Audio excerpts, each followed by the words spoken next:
కమలా, నువ్వు నిన్న ఫోన్లో అడిగావు కదా చలివిడి ఎలా చేయాలని. సరే, ఇవాళ ఏం చేశానంటే అన్నీ రెడీ చేసి పెట్టాను. ఇగో ఈ కప్పుడు బియ్యం తీసుకున్నాను.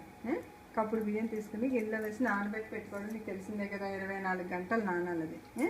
నానిన తర్వాత గ్రైండ్ చేసి బాగా మెత్తడి జల్లెడితోటి జల్లించాను.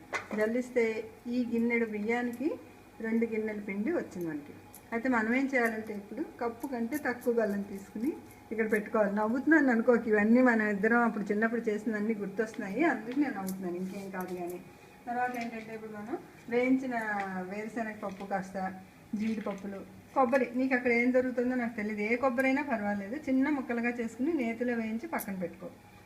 దాని తర్వాత యాలక్కాయ పౌడర్ ఉంటుంది కదా, ఇలాచి, అది మెత్తగా నేను ఏం చేస్తానంటే మెత్తగా చేసి పంచదారలో వేసి గ్రైండ్ చేసి జల్లించాను. ఈజీగా అయిపోతుంది. ఆ తొక్కలన్నీ వలవాలి కదా, యాలక్కాయలు వలవడం అంటే కష్టం అని చెప్పి నేను ఏం చేస్తానంటే వాటిని శుభ్రంగా ఇలా ఉంటాయి కదా, వీటిని ఒలుస్తూ కూర్చోలేను.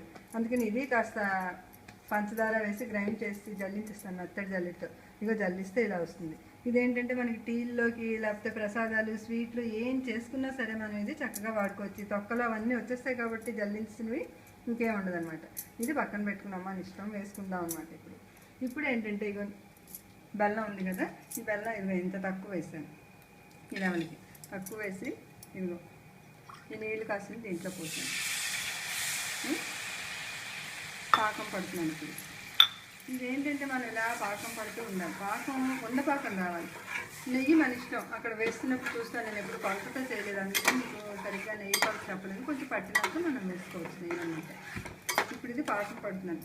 పాకం పట్టినప్పుడు పాకం ఎలా వచ్చిందో తెలియాలంటే ఇగో నీళ్ళతోటి ఒక పళ్ళెం పెట్టుకోవాలి. ఇప్పుడు ఇలాగ నీళ్ళతో పళ్ళెం పెట్టుకుంటే దాంట్లో పాకం బాగా తేగు పాకం ఇలా అంటే పాకం వస్తుంది. ఇంకా రాలేదనుకో మనకి పాకం వస్తుంది. ఆ పాకం వస్తున్నప్పుడు అందులో వెయ్యాలి. అది కొంచెం ఇలా చేత్తో నలిపితే ఉండలాగా అవ్వాలి ఆ పాకం, దాన్ని ఉండపాకం అంటారన్నమాట. ఆ ఉండపాకం వచ్చినప్పుడు ఈ జల్లించి పెట్టుకున్నాం కదా మనం పిండి, ఈ పిండి తీసి దాంట్లో వేస్తాం. యాలక్కాయ పౌడరు, జీడిపప్పులు, నెయ్యి అన్నీ వేసి చూపిస్తాను చూడు ఎలా చేయాలని. అది వేసుకుని చేసుకోవాలన్నమాట. కొంచెంసేపు ఈలోపు ఇలా పాకం వచ్చేదాకా వెయిట్ చేయడమే మన పని. పాకం వచ్చిందని తెలియడానికి ఏంటంటే ఇలా నీళ్ళల్లో వేస్తే ఇలా ఉండలా అయింది కదా, అయిపోయిందనమాట. ఇప్పుడు అది ఉండ అయినట్టుగా అర్థం అనమాట. అది ఇవి ఉండలాగా అయింది కదా, ఉండ అయినట్టుగా. ఇప్పుడు ఉండ పిండిని ఇలా చలివిడిలాగా ఇందులో వేసుకొని తిప్పాలి.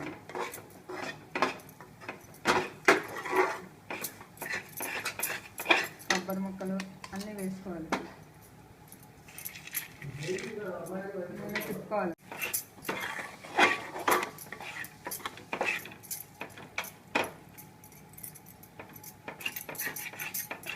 ఇలా తిప్పుకుంటూ ఉండాలి. సరిగ్గా పాకం వేసేసరికల్లా ఇది అయిపోతుంది చలివిడి. అంతే, కొంచెం నెయ్యి వేసి పక్కన పెట్టేసింది, చలివిడి రెడీ. ఇప్పుడు గుర్తొచ్చిందా అమ్మ ఎలా చేసేదాన్ని? రేపు చెయ్యి చేసి నాకు ఫోన్ చేసి చెప్పు. సరేనా? అయిపోయింది.